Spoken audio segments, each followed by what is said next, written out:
In the name of the one God, Creator, Redeemer, and Sanctifier. Please be seated. At face value, loyalty tests appear to be instruments of stability. People make promises to leaders and, by implication, to fellow adherents, to meet commitments.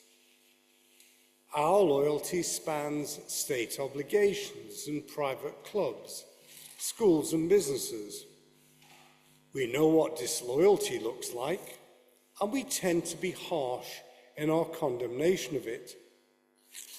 But the trouble is that loyalty pacts can generate conflict because different people have different loyalties. And if we're not careful, we feel the need to defend our conformity and feel threatened by difference. In the case of the tyrant King Nebuchadnezzar, the loyalty requirement and the refusal to obey it were proportionately exacting, thus establishing a general rule that the more absolute a power, the more punitive it is in holding on to power. We might start by being loyal to someone, but as their repression waxes, the number of those regarded as loyal wanes until only the dictator survives.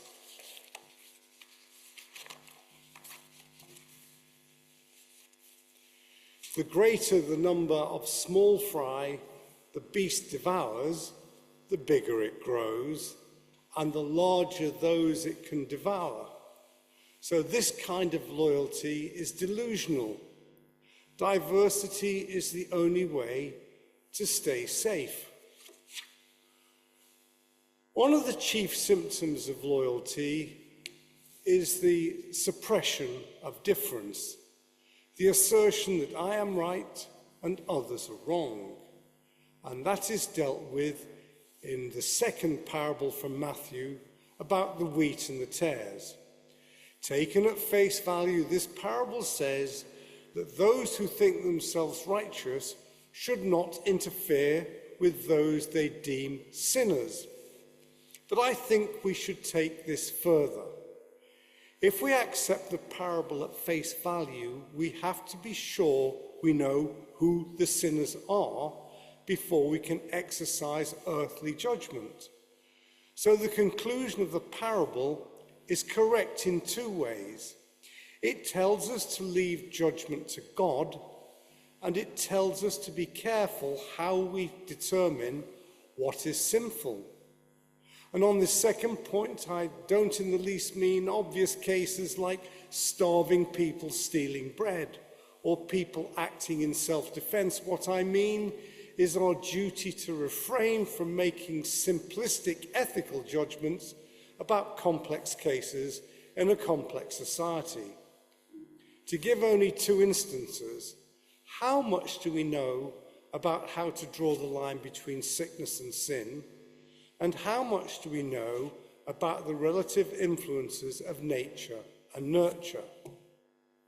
Put simply, how do we know what hand anybody has been dealt and how well they are playing it? The threat in the book of Daniel and the warning in Matthew is that we should be suspicious of uniformity as we live in a world of bewildering diversity.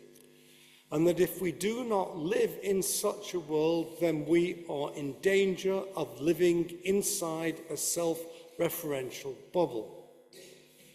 This kind of argument has been made by me and others in the specific context of the Church of England debates about reproduction, sexuality and gender, but it applies in a much wider context.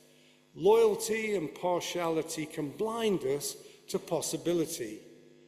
2 months ago, during the Hurstpierpoint Arts Festival, somebody told me in the old schools across the road at the book festival how much wonderful talent there is at Hurst College. To which I replied that there was an awful lot of talent among the villagers, which doesn't rely on the privilege of private education. Of course, we will always celebrate what we know. If we love cricket, we will know when a good shot has been played. If we love music, we will know a good piece when we hear it. But if we know and love both, we will be doubly enriched. As the old loyalties of school and vocation, class and leisure lose their potency, we are adapting new loyalties to the way we consume media, such that the polarity of the United States is recognizable here, even though it is at a much earlier stage. What we must do to keep ourselves morally fit is to be more open to difference and, yes, more critical of what we hold dear.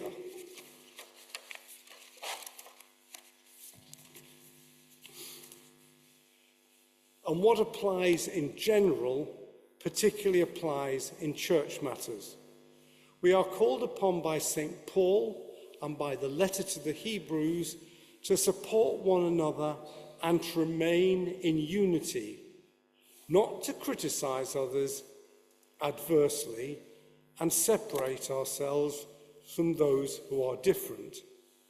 There is then a pragmatic reason for being suspicious of loyalty and for encouraging diversity. In the last 2 weeks, with the resignation of the Archbishop of Canterbury, one wishes that there had been in Lambeth Palace the equivalent of an ecclesiastical jester. But there is an even stronger argument in principle for the Christian. It is not our role to pass judgment on God's children.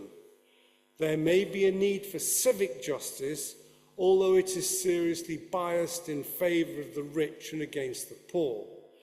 But we should not transfer civic necessity to Christian principle. It is because we have been too dedicated to people like us that the declining church is now resorting to desperate measures to halt the decline. But no amount of sloganizing will bring the results we say we want. If we want the mission of Jesus to be carried out, then we will have to embrace difference, even difference in moral perception. Our sisterhood and our brotherhood will have to be in solidarity and not in uniformity. Finally, thinking back to King Nebuchadnezzar, I never fail to be surprised how easily people fall into unconditional loyalty, perhaps out of a need for security. But so easily, my security becomes your hazard. The best cure for insecurity is not a defensive assertion of superiority, but a humble admission of mutuality. Amen.